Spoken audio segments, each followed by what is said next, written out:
Carlos Locklyn's belief in Ohio State's young running backs isn't misplaced. The group may be young, but it's talented enough to be a strong unit this season.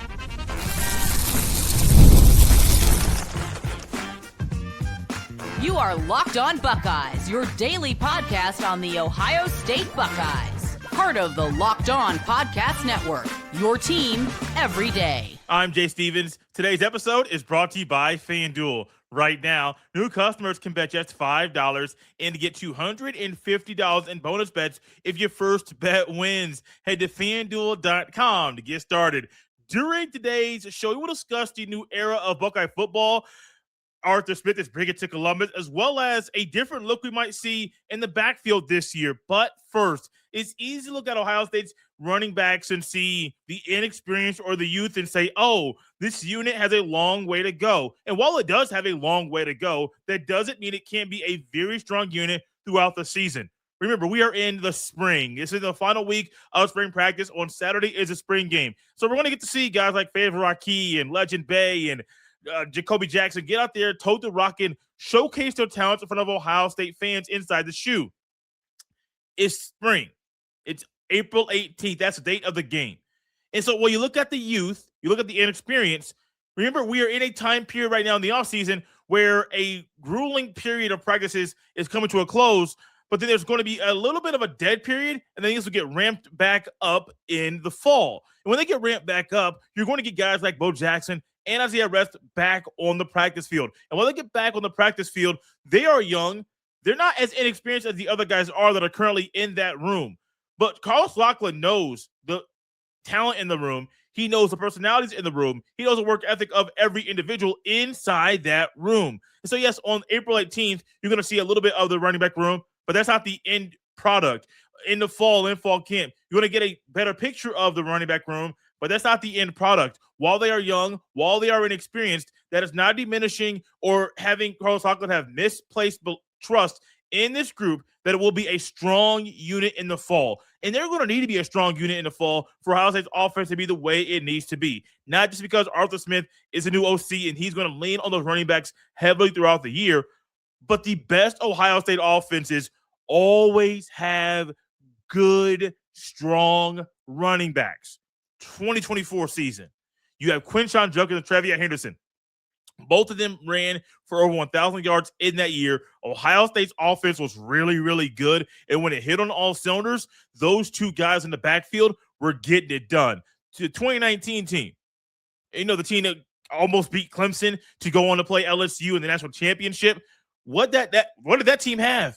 A running back that ran for 2,000 yards. 2014, 2015. The best teams under Urban Meyer, what do they have? They had one running back that ran for 1,800 yards in back-to-back seasons. In 2002, that season, where Ohio State upset Miami in the national championship, what did that team have? One of the best young running backs in the country in Maurice Clarett, who set Ohio State records that year. You see that this is just a glimpse of some of the best teams at Ohio State. You can go back and look at Eddie George and some of the other great running backs the Buckeyes have had. When you have a strong running game and a strong group of running backs, your offense is going to be the best it can be. If you don't have a strong running game, and if the running backs can't get the job done, it's going to be a long season. You may be able to win 11 or 12 games, but you will not be able to be the team at the end of the day lifting up the national championship trophy because you're not running the ball. A good running game will help the quarterback settle in, and it is his best friend because as a running back game is going, it makes the quarterback's job a whole lot easier, and Carlos Locllyn knows that. Ryan Day was very open about his concerns with the running back room and just saying that he is concerned because of the injuries at the top with Bo Jackson, and Isaiah West, but also with just the inexperienced guys there that really haven't played a whole lot of football. I mean, Louisville's the 2024 all season. They broke practice down into three groups, guys that haven't played any football, guys that have played a little bit of football, guys that have played a lot of football. Currently in this group right now, with the guys that are healthy in spring ball, you have guys that have played a little bit of football and guys that ain't played no football. You have more guys that haven't played any football than guys that have played a little bit of football. And so, yes, if I am Ryan Day as a head coach, when I see that breakdown that way, of course I want to be a little bit concerned because we ain't got the experienced guys right now on the practice field.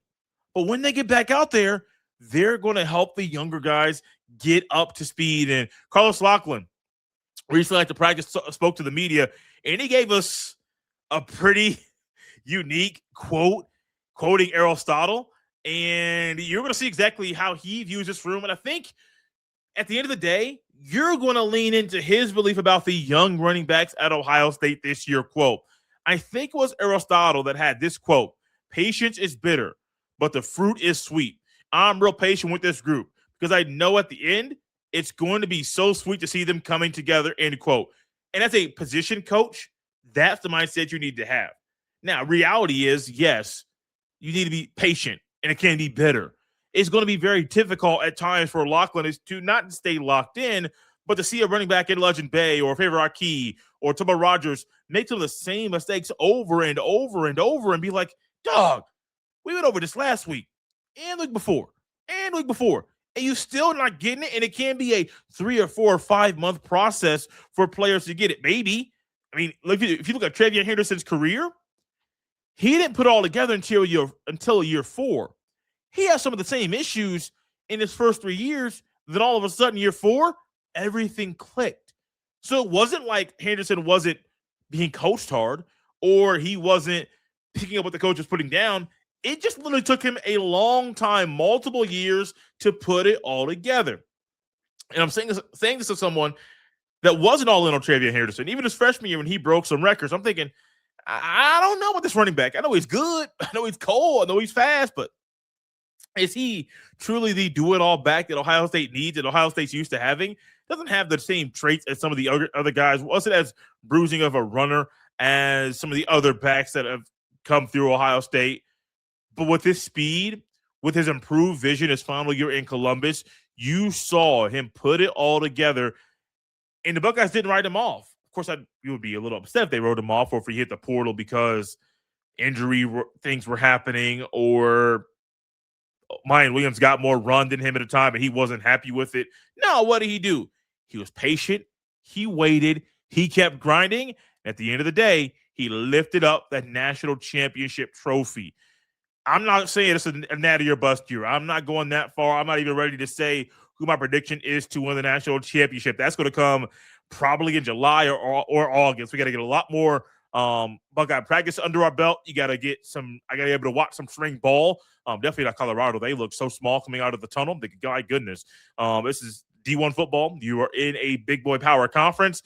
That is not the size of a football team that you believe should or will be competitive in a lot of the big time matchups this year that they're going to face in conference. Ohio State will be competitive. The Buckeyes will be a team that you can look at, you can trust to get it done. And you have to look at this running back room knowing that week 1, you got Ball State. Week 2, you got Texas down there at DKR. You better treat the Ball State game like it's a Big Ten game. So you know when you go down to Texas, you're ready for battle. Because if you roll into the game against Ball State, while it is a MAC school and you should roll over them, if you as a running back roll into that game and say, I don't have to go all out, I'm just going to mail it in a little bit, that's not the right mindset Ohio State needs to have, not just against that in that game, but against Texas. That could be a carryover effect, and it could be bad news bears for the Buckeyes. You got Iowa a few weeks later. You got to go on the road to Bloomington. You have to go to USC. You have Oregon. You have to go to Nebraska. You got the team up north. If you start trying to look at teams and saying, I'm going to play to that level, the level of my opponent, then you would have some issues. I don't see that happening with this running back room. Not because of just their physical makeup and their mental state as running backs, but I don't believe Locllyn will ever let up and ever let us foot off the gas when pushing this unit to be the best it could be in the fall. While he is preparing this group to be the best it could be this year, he's also going to pound the table for a specific move on offense. We'll discuss that move and why it should happen after the break. This is Locked on Buckeyes. This episode is brought to you by FanDuel. The NBA playoffs are here, where every possession matters, every matchup is magnified, and every game can swing a series. And right now, FanDuel is giving new customers a great way to get in on the action. Here's what I like about it. You can bet just $5 and get $250 in bonus bets if your first bet wins. The app makes it easy to follow the action with player stats, trends, and matchups all in one place. and during the playoffs, that extra insight really matters when you're looking at stars, role players, and key moments. It just makes the entire playoff experience more engaging from start to finish. Head to FanDuel.com to get started. Once again, head to FanDuel.com to get started. That's FanDuel.com. FanDuel, play your game. Thank you for tapping Locked On Buckeyes, for making this show your first listen of the day, and for getting Locked On, the #1 sports podcast network. Get Locked On Buckeyes ad-free with the Everydayer Club, plus members-only Discord access and more. You can join the fun at lockedonbuckeyes.supercast.com or tap the link in the show notes to learn more. Ohio State's running backs from top to bottom, they're young at times, they're talented, but there's also a part of the team that is going to be needed to be strong, to take necessary steps this offseason to be not a problem. They can't be a problem in the fall, but they can't be a force when they're on the field. And while they are starting to be a force on the field, Carlos Locllyn aligns with myself as far as something that Ohio State should be doing with the running back room, and it's trying to find a way to put as many running backs on the field as possible throughout the game. Now, I'm not saying you need to go out there and put 5 running backs out there. No, I wouldn't go that far, but maybe I should have changed that first statement. Let's keep on moving. Carlos Locllyn is going to be stumping for Ohio State to use 2 running back sets this season. That's the statement that I align with. I've been saying this. I was saying this in 2024. They should have run more sets with Henderson and Junkins. Easily should have done that. Last year, you should have run more sets with Bo Jackson and another running back. This year, it could be Bo Jackson and Legend Bay. It could be Legend Bay and Turbo Rogers. It could be Jacoby Jackson and Isaiah West. If you find a way to put 2 RBs on the field, think about the mental hurdle and the mismatch it's going to create for your team to have the upper edge. Think about it. You have Chris Henry on one side, Jeremiah Smith on the other. You put Brandon Ennis in the slot, and instead of having a tight end out there, you're going to have Bo Jackson and Legend Bay out there. Is that 4 receivers with Bay being the 4th? Would it be 2 backs with Jackson and Bay, and Bay is more of a running back than a receiver at that point in time? How do you defend that? Because I don't think you want to put a linebacker, an outside backer on Legend Bay. He's too fast. But do you really want to put another DB out there on the field when that's a smaller player that might not be the best tackler?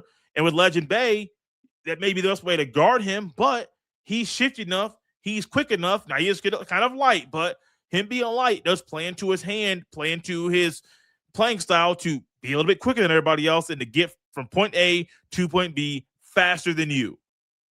The Buckeyes should have been running 2 running back sets a few years ago. I mean, like the 2 tight end sets, 12 personnel, was a staple of the Ryan Day offense. I think after the Mitch Rossi years were over, you should have had 2 RB sets no matter what. Not saying all the time, but you got to figure this thing out real quickly and figure out how to have 2 RBs out there. Now, they might not all be in the backfield, even though the statement from Locklyn was more about 2 RB sets. They don't have to be in the backfield at the same time. If I'm Martha Smith, I'm trying to find Legend Bay out there with another running back that's not like him. Now, here's the thing.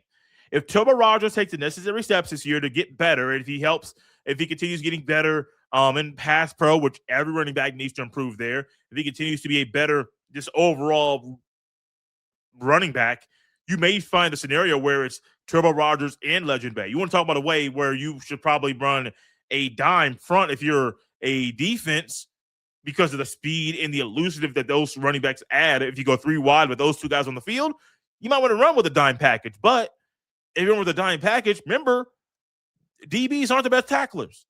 DBs aren't the biggest. Now, Turbo Rogers and Legend Bay, they aren't the biggest. They're fast. They're shifty. They can make you miss in the open field. Is that really what you want to do? Think about the mismatch it's just going to create. And that's what Arthur Smith needs to do every single time the Buckeyes are playing, is find ways to create mismatches. And that does mean, to me, it does mean you may have to go 4 wide. You may have to go 5 wide every now and then. You need to have so many formations in your bag that when you go from 5 wide to 2 tight in a back of the backfield, then in the very next play, you go with 12 personnel. You come back out there, you go with 2 backs in the backfield and 0 tight ends. You're like, how do we figure this out? How do we have the upper hand when they have so many tools in their bag? You can't. You just gotta hope the Buckeyes mess up. This should be fun. This should be fun now. Remember, it's just like the last segment. This is April. The stuff we say the Buckeyes should do, a lot of times it doesn't happen. And I told this story before on this show. A few years ago, we used a different service to stream shows, and that's how I know that this is 2 or 3 years ago, maybe even 4. We did a live show on a Thursday and opened it up for questions. And one of the questions came from an everydayer, but I don't know if the guy's still an everydayer, but he was an everydayer at this time of the show. And he ended up talking about and asking a question about if Ohio State should use 4 receiver sets.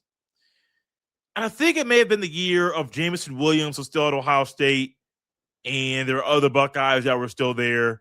It may have been the year after Jameson Williams left, but there's always been 4 or 5 receivers at Ohio State that you believe can play. Hartline didn't use 3. He only used 3. Maybe he used the 4th, but he wasn't a guy to rotate. I've said it before. I'm a Zach Smith believer that Zach Smith was the kind of coach that learned how to have 4 or 5 guys ready, and he used them, he rotated them, and helped the offense be the best it could be. Back then, I said Ohio State should use 4 receivers. I still believe they should use 4 receivers. And I'm a bigger believer in them using 4 receivers sets this year than I was even last year. Because at the receiver position, JJ, Brandon Ennis, that's Jeremiah Smith, excuse me. Jeremiah Smith, Brandon Ennis, Chris Henry, Kyle Parker, Devin McEwen. Those are 5 guys to me that can play. I can play now, that are ready for the big-time football at Ohio State. They can play. And while they can play, why wouldn't you try to put all 5 guys out there at one time?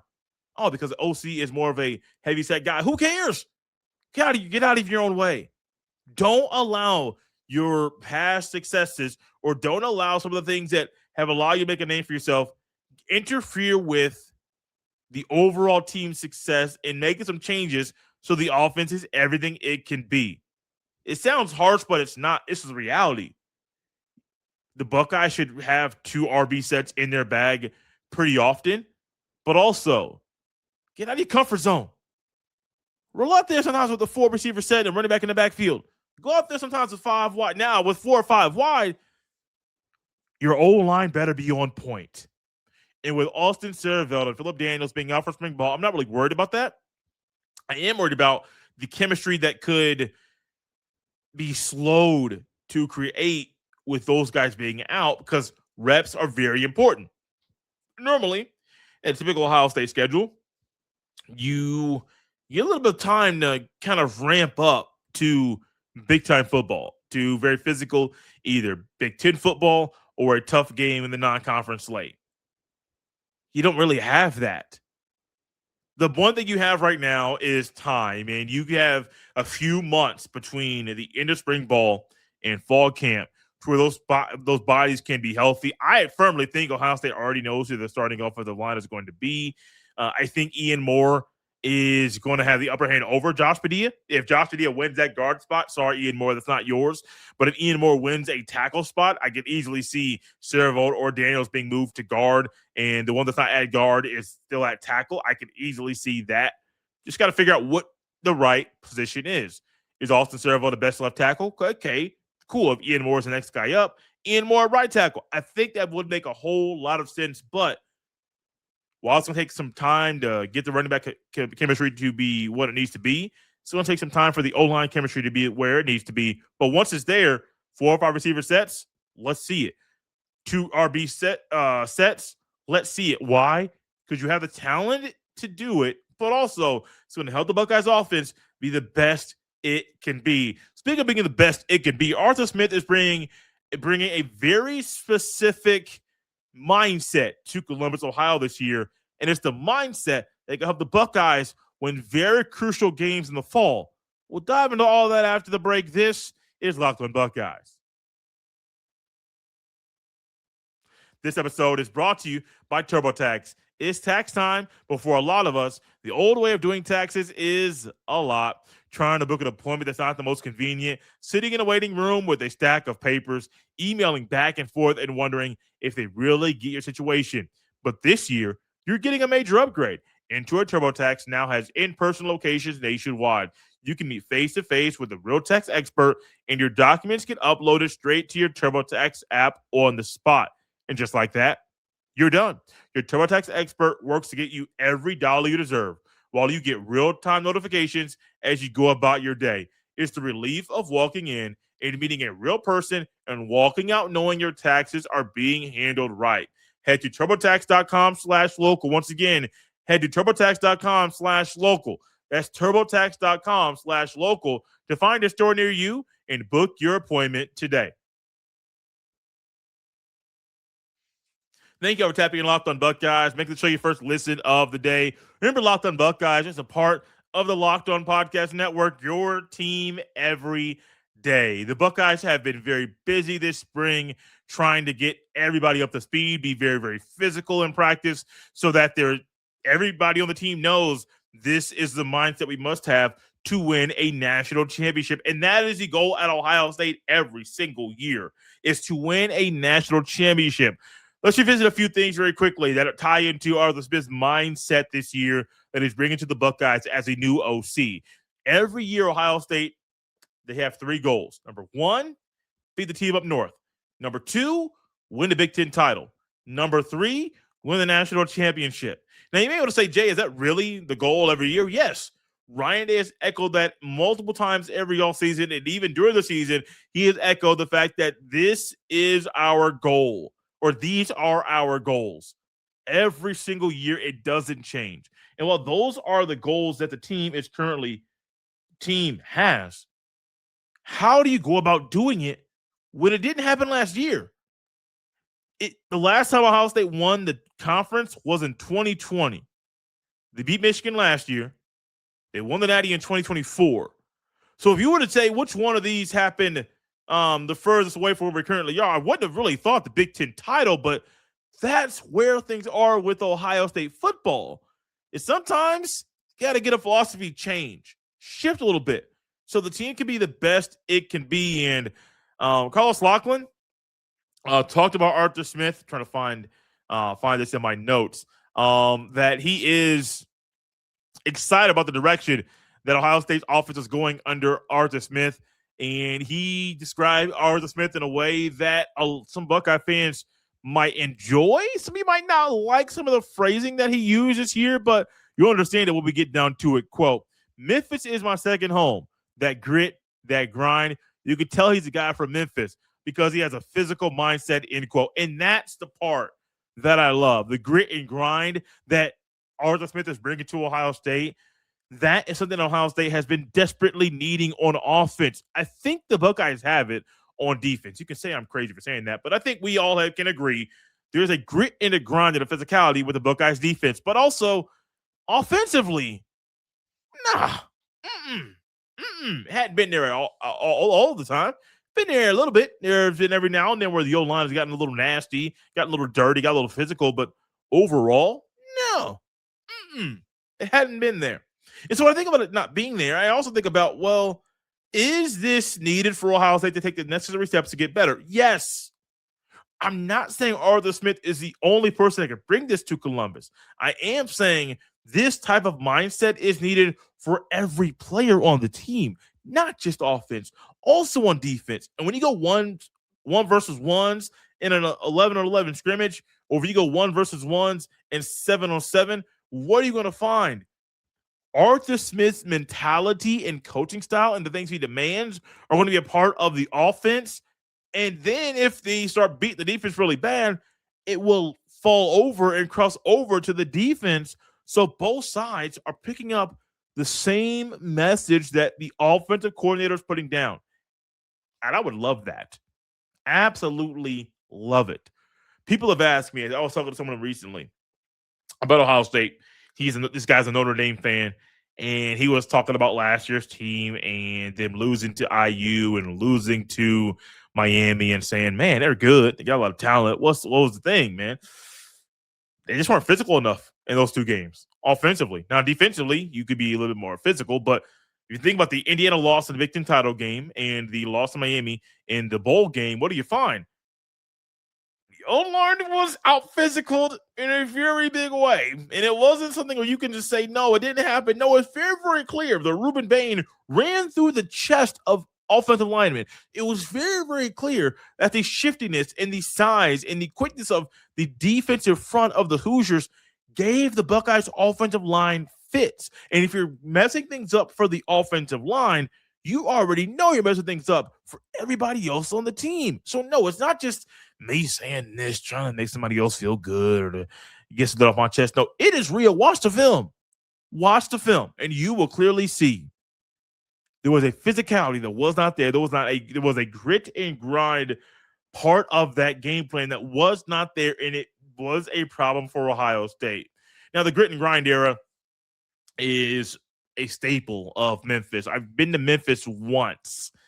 Didn't really experience the grit and grind part of the city. I don't know if I want to really experience, just be honest with you, the grit and grind part of Memphis. But the one thing I know is that when I was watching the Memphis Grizzlies, and I haven't watched them consistently, but Hubie Brown, I'm dating myself because I don't really watch NBA like I used to. Hubie Brown was the coach at times, and Zebo, Zach Randolph was there. Tony Alla was there. Hey, man, that grit and grind era, that was something that was a staple of those teams, and they bought in. They believed in the grit and grind. There's Grind City Media that does a great job with I don't know if it's a radio show. No, another on YouTube with daily shows on the YouTube where they just cover that part of the country in the sports scene there. And my goodness, the Grind City Media portion of it, that name, that's something that just describes Memphis, the grit and grind. And every Buckeye player on offense must buy into this. I don't care if you're Jeremiah Smith, you're on the outside all the time. I don't care if you're Chris Henry and you're a newcomer. I don't care if you're Legend Bay, got all the hype in the world, or if you are Julian Sand, you're a Heisman finalist. I don't care. The grit and grind that is needed that Arthur Smith is going to preach every single day is something everybody must pick up and put down. Pick up what they're putting down, because that is going to help Ohio State go to the next level. If Ohio State buys in or is all in on being a more physically ready to play team, to play physical, to play mentally tough, to be very, very strong in every year of the game, what you're going to find is this team is going to be very hard to slow down. Ohio State's over-under win total is currently 9.5. So you're thinking, Jay, would you go with the over or the under? I mean, the safe bet is the under. But is 10-2 realistic? Yes. Ohio State goes out of Texas. You pick the winner. Ohio State goes to Bloomington to play Indiana. You pick the winner. Ohio State goes to USC. Ohio State hosts Oregon. Ohio State plays Michigan. Ohio State goes to Nebraska. They play Iowa. Yeah, some other games filtered in there, but you can kind of realize that the other games really don't matter. Well, they matter, but Ohio State should really just win those easily. If you buy in, if this team buys into the physical nature that is needed, the physical style of play that is needed for Ohio State to accomplish all their goals, then yeah, you could even see 11-1 happening this year. Undefeated is very, very hard. That's hard. That is very difficult. But the over is still available. It is still an option because this team is still working. They're still grinding. I do feel like on both sides of the ball, they're all in on the grit and grind portion of football, which is a must. If they continue to buy in and to lean into what is being preached every single day, yeah, the over-under might be one where Buckeye fans in the middle of the season might be going with the over because his team is going to be looking very physical. They're going to be looking mentally strong, and they're looking like a team that people don't want to mess with.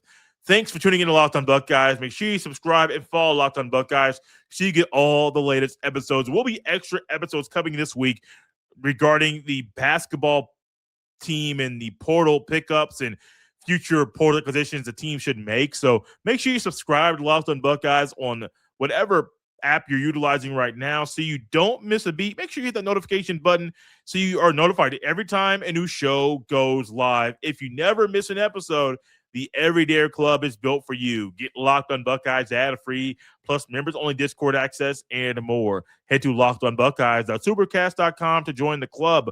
For those of you on video, we send you to the first ever 24/7 national Locked On Podcast Network YouTube channel on audio. Make sure you make your second listen Locked On College Basketball. You can follow me on any social media platform at jstevens07. Send every email to jstevens317@gmail.com. This has been Locked On Buckeyes on a Monday. We'll see you next time.